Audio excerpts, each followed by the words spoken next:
Every legend has two sides, the story they tell and the one they hide. Sean P. Diddy Combs was once a symbol of hustle, the kid from Harlem who rose from nothing to fill stadiums.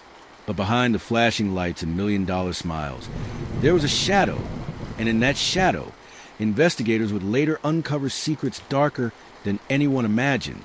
The story begins in Harlem, New York, the 1970s. Sean was just a boy, barely 2 years old, when tragedy struck. His father, Melvin Combs, was murdered in a drug-related shooting.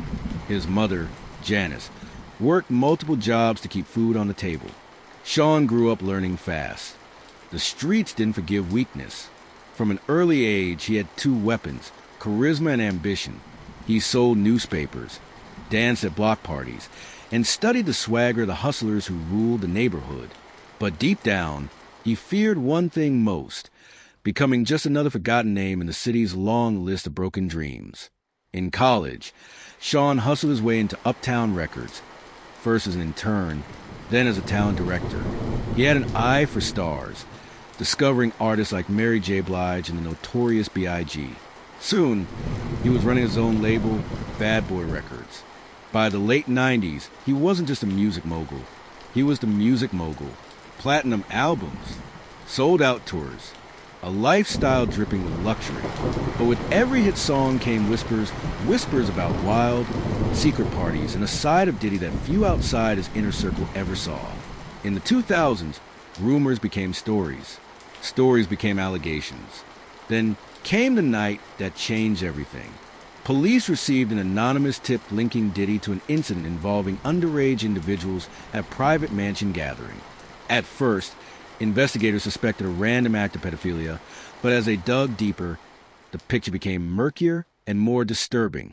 Witnesses spoke of both male and female celebrities being pressured into intimate situations. Some describe an environment of control, not love, not lust, but power. Just as the investigation seemed to be closing in on him, an unexpected turn shocked even the detectives. One of the alleged victims was not a stranger, but someone from Diddy's past, someone tied to his early days in the music industry. Their testimony revealed a chilling pattern stretching back decades. Relationships blurred by fame, mentorship turned into manipulation. But the biggest twist?